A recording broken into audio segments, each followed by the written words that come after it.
آیت نمبر 96،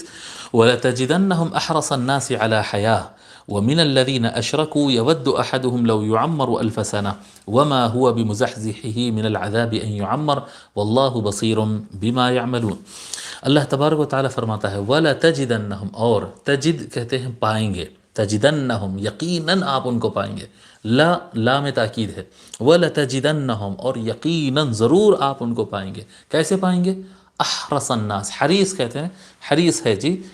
من خواہش مند ہے، امیدوار ہے، یہ ہو جائے یہ ہو جائے یہ مل جائے، خواہش رکھتا ہے اندر۔ احرص، حریص سے زیادہ احرص، بہت زیادہ خواہش رکھنے والے،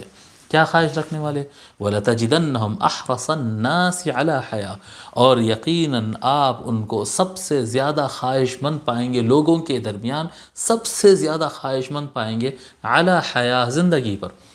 جینے کے لیے تو یہ لوگ کچھ بھی کر سکتے ہیں جی، زندگی، بس ان کو زندگی نہیں کھونا ہے، زندگی کے لیے بس سب سے زیادہ حریص اور خواہش مند ہے۔ وَمِنَ الَّذِينَ أَشْرَكُوا، اور یہ اتنے زیادہ خواہش مند ہے کہ مشرکین سے بھی زیادہ خواہش ہے ان کو۔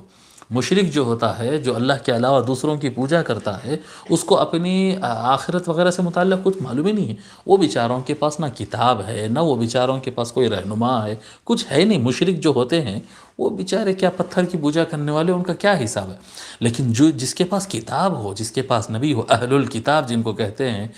یہودی اور عیسائی جو ہیں، ان کے پاس تو کتاب ہے، ان کے پاس تو اللہ کے بھیجے ہوئے کئی رسول کا پیغام ہے، تورات ہے، انجیل ہے، سب کچھ ہے۔ ان کا ایمان مشرکین کے ایمان سے کمزور کیسے ہو سکتا ہے؟ اگر یہ تھوڑا سا بھی حق پر ہے تو کیسا ہو سکتا ہے؟ اللہ تبارک و تعالیٰ فرمایا مشرکین سے، آپ دیکھیں گے کہ سارے لوگوں میں، بلکہ مشرکین سے زیادہ بھی ان کی تمنا رہتی کہ ہم کو زندہ رہنا ہے، کیونکہ ان کو معلوم ہے آخرت ہے، یہ معلوم ہے، اور ساتھ میں یہ بھی معلوم ہے ان کو کہ ہم غلطی پر ہیں، ہم غلطی پر ہے، یہ بھی معلوم ہے۔ وَلَتَجِدَنَّهُمْ أَحْرَصَ النَّاسِ عَلَى حَيَاءٍ۔ اچھا، یہاں پر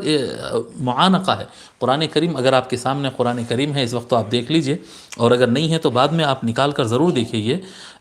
حیا، وَلَتَجِدَنَّهُمْ أَحْرَصَ النَّاسِ عَلَى حَيَاءٍ کے پاس تین نقطے ہیں،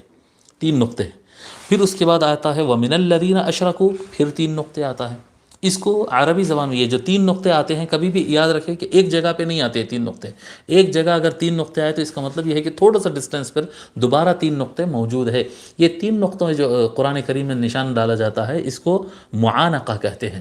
معانقہ، یہ آیات یعنی اس کے اندر وقف کا قاعدہ ہوتا ہے۔ اس کے وقف کا قاعدہ یہ ہوتا ہے کہ آپ دونوں پر وقف نہیں کر سکتے، دونوں جگہ وقف کا نشان ہے۔ اب دیکھیے یہاں پر جو ہے اعلی حیا کے بعد جیم ہے، جہاں پر آپ وقف جائز ہے، وَمِنَ الَّذِينَ أَشْرَكُوا کے پاس پھر جیم ہے، دونوں جگہ جائز ہے، لیکن دونوں جگہ رک نہیں سکتے جب 3 نقطے آ گئے۔ معانقہ کا یہ قاعدہ رہتا ہے کہ اگر ایک 3 نقطے والی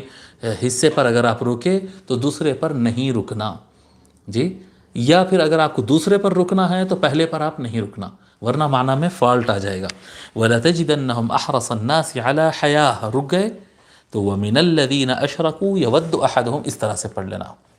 ورنہ وَلَتَجِدَنَّهُمْ أَحْرَصَ النَّاسِ عَلَى حَيَاةٍ وَمِنَ الَّذِينَ أَشْرَكُوا، اس طرح سے پڑھنا جی۔ یا پھر بڑی سانس ہے تو آپ پورا ملا کے پڑھ سکتے ہیں، یاد رکھ لیجئے، پورا ملا کر پڑھ سکتے ہیں بغیر وقف کیے کہ یہ بھی ایک طریقہ ہو سکتا ہے،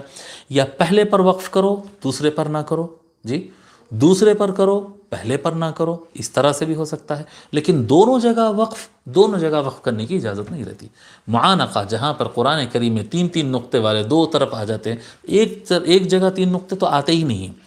ایک جگہ 3 نقطے آئے تو فوراً اس کے آس پاس میں قریب میں اور ایک جگہ 3 نقطے آ جاتے ہیں۔ یہ 3 نقطے کو قاعدہ معانقہ کہتے ہیں، جس میں قاعدہ کیا ہے اتنا ذہن میں رکھ لیجئے، قاعدہ کیا ہے کہ دونوں پر وقف کرنا جائز نہیں۔ آپ دونوں میں سے کسی ایک پر آپ وقف کریں آپ کی مرضی، یا دونوں کا وقف آپ اڑا کے پورا ایک ساتھ پڑھ لیں آپ کی مرضی، لیکن دونوں پر اگر وقف کریں گے تو معنی غلط ہو جاتا ہے۔ یہ ایک تھوڑا سا تلاوت سے متعلق قاعدہ بہت کم لوگ کو معلوم رہتا معانقہ، اس لیے میں بتا دیا۔ اگر اس کا اور ایک ایگزامپل دیکھنا چاہ رہے تو آپ شروع میں بھی ہے نا، الف لام میم ذالک الکتاب لا ریب فیہ ھدی للمتقین جی، ذالک الکتاب لا ریب فیہ ھدی للمتقین، وہاں پر بھی جو ہے یہ قاعدہ آپ کو ملے گا، ٹھیک ہے۔ وَلَتَجِدَنَّهُمْ أَحْرَصَ النَّاسِ عَلَى حَيَاةٍ وَمِنَ الَّذِينَ أَشْرَكُوا، اور یقیناً آپ ان کو پائیں گے لوگ میں سب سے زیادہ زندگی کے خواہش مند، وہ مشرکین سے بھی زیادہ، یود احدہم، ید امید کرتا ہے، آرزو کرتا ہے، احدہم ان میں کا ایک شخص، جی یہود اور عیسائی، یہود وغیرہ اہل کتاب جو ہیں، ان کی کیا تمنا رہتی ہے؟ یود احدہم، ان میں کا ہر فرد اس بات کی تمنا کرتا ہے، لو اگر یعمر اس کو عمر ملے، الف سنہ، الف ہزار کو کہتے ہیں، الف سنہ 1000 سال، یود احدہم لو یعمر الف سنہ، ان میں کا ہر شخص تمنا کرتا ہے کہ اس کو ہزار ہزار سال کی عمر مل جائے۔ اللہ تبارک و تعالیٰ آگے فرماتا ہے وما هو بمزحزحہ من العذاب ان یعمر، اور وما ہوا، اور وہ بمزحزحہ اس کو دور کرنے والا نہیں ہے، زحزحہ کہتے دور کرنا، من العذاب عذاب سے، ان یعمر اس کا بڑی عمر والا ہونا، بڑی عمر ہونے والا اس کو اس کے عذاب سے بچانے والا نہیں ہے۔ اے یہود سن لو، اے نصارہ سن لو، اے آخرت کو بھول جانے والے سن لو، اے آخرت کے سزاؤں سے بچنے کے لیے لمبی عمر کی خواہش کرنے والے سن لو کہ لمبی عمر ہونا عذاب سے نہیں بچاتا، کہ آدمی اگر 100 سال ہو تو 100 سال کے بعد مرنا ہے، پھر اس کو عذاب پانا ہے، جی 1000 سال اگر ملے تو 1000 سال کے بعد اس کو عذاب پانا ہے،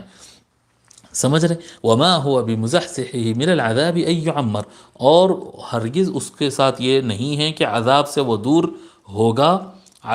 اس کو عذاب سے دور نہیں کرے گا، اس کو عمر پانا، اس کی لمبی عمر اس کو عذاب سے دور نہیں کرے گی۔ واللہ بصیر بما یعملون، اور اللہ تبارک و تعالی دیکھنے والا ہے، دیکھ رہا ہے ہر وہ چیز جسے وہ عمل کر رہے ہیں، ان کے تمام اعمال کو اللہ تبارک و تعالی دیکھ رہا ہے۔ تو اللہ تبارک و تعالی یہاں پر ایک علامت بتایا ہے کہ مومن جو ہوتا ہے، اگرچہ کہ اجازت نہیں ہے کہ دعا کی جائے موت کی، لیکن دل میں خواہش ضرور رکھتا ہے کہ کس وقت میرے آنکھ بند ہوئیں گے اور اللہ تبارک و تعالیٰ کی بارگاہ میں حاضر ہوں گا، حضور صلی اللہ علیہ وآلہ وسلم، اہل بیت اور صحابہ اور اولیاء اللہ اور اہل اللہ سے میری ملاقات ہوگی، اور قیامت کے دن میں جنت کو پاؤں گا۔ جو ایمان والا ہوتا ہے وہ آخرت کی خواہش رکھتا ہے، موت کا دل میں زیادہ ڈر، اور موت سے جو بھاگتا ہے وہی بھاگتا ہے جس کو اللہ کی رحمت سے امید کم رہتی ہے۔ اللہ تبارک و تعالی ہمارے خاتمہ بخیر فرمائے، حسن خاتمہ عطا فرمائے، اور آخرت کو ہمارے سوار دے۔